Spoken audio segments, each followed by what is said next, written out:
Hey guys, today I'm going to cook pork shoulder butt on my little Weber Jumbo Joe. So let's get queuing. The first thing I'm going to do is get my charcoal lit. I took a paper towel and wadded it up and soaked it in some vegetable oil.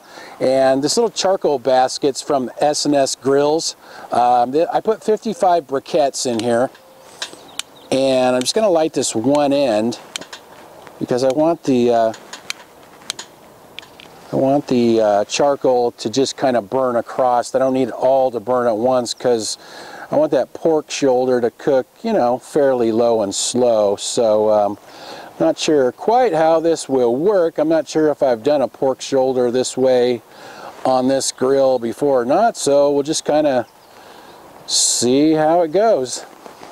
While my coals are getting going there, I'll season up this pork butt. This one is 3.87 pounds. It was $1.29 per pound, so $4.99 for that piece of pork. Not bad. So we'll get it out of there. And this rub I have is by the J. Christopher Company. It's their hot rub. I haven't tried this one before. I've used their regular one. The ingredients to this is sumac, turbinado sugar, paprika, onion, cayenne pepper, garlic, crushed red pepper, kosher sea salt, and mustard and spices. So I'm just going to season it up just like this. I'm not going to rub any oil or mustard or anything like that on there. I'll just kind of keep it real simple here. Hopefully it'll stick all right. Looks like it is.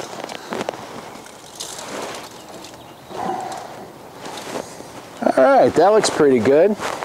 I'm going to put this pan of water over the coals. This little slow and sear basket doesn't have a water reservoir like the one on my big kettle, so it says to just put a little pan of water for a little moisture while you're smoking the meat. And I'm not using any smoke wood, I'm just using the briquettes. Those are just regular old Kingsford briquettes. And I think it looks like we're burning pretty good on that end now, so I'm going to go ahead and get the lid on there. It'll fit here. Okay, looks good. And I guess I'll just keep the vents wide open for now, and if I close them down some, I'll let you guys know. It's been about an hour and my vents are still wide open, and the temperature is holding perfectly right at about 225, which is perfect smoking temperature. So we'll just leave it be. If you're looking, you're not cooking. And if it ain't broke, don't fix it. It's been about 2 hours. The temperature got up to about 350, so I closed the bottom vents down some, and it's kind of dropping back a little bit. So let's check on it here. It looks pretty good. I'm wondering if I should turn it over. Maybe I should just flip it so that it's the other way like that. Yeah. A little dark looking on top, but that's the fat side, so that should be okay there. I guess while I have it open, maybe I should add some more water too, since it all drained out or evaporated. I mean, I don't know if I really need it or not, but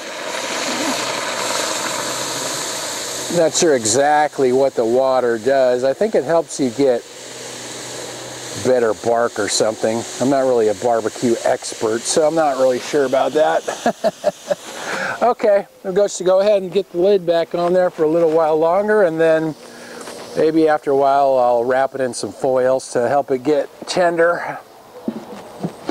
It's been about an hour since I turned this over. The temperature's running about 250 degrees, so it's been about 3 hours total. Let's take a look here.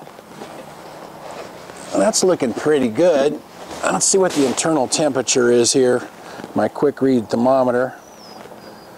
Looks like it's about 164, 165 degrees. I think to get this tender enough to make pulled pork, it should be around 200 or 205. So I think I'm going to wrap that in some foil right now and then just let it keep cooking until it gets up to that temperature and it's tender enough to pull apart. I wonder if I can just do this right on the grill. Let's see what happens here. Whoa.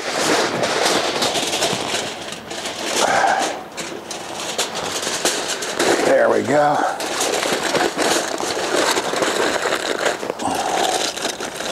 I might have to throw a little bit more charcoal in there too. why I'm doing that.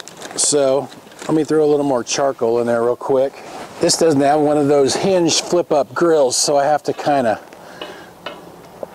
do this like this. Grab a little more charcoal. At this point, you can just put it in the oven if you wanted to as well. But I'll just finish it up out here. Just throw a bunch of charcoal in there and enough to keep it going for a while longer. All right. That should be pretty good. Okay. Get that back on there like that. Grab my pork roast, and I did put foil in the bottom of the grill there too to catch the grease. It makes it easier to clean up. So now I'll just get the lid back on there and let it go a while longer. It's been 2 hours in the foil, so let's take a peek at this. The grill's running about 250 degrees Fahrenheit right now. Got up to 300 for a while. So let's take a look at this. We'll open it up a little bit. Well, I see the bone pulling away, so I would imagine that is probably done. Let me grab my quick read thermometer and we'll see what the internal temperature is.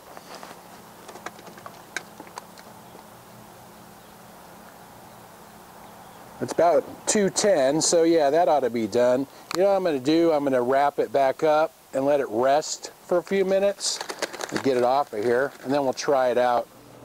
This has been resting for about half hour, and it smells really good, so let's check it out here. All right, that looks pretty good. See if it's going to pull apart here. Oh yeah, look at that. Very nice, very nice. All right, let's try a bite.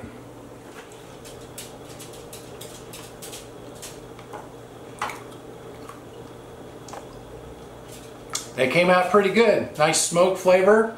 And that rub does have a little bite at the end. You feel that heat at the end. Annie's dancing around over here, so I guess we better let her try it. I'll give her an inside piece that doesn't have any rub on it. It might be too spicy for her. Inhaled.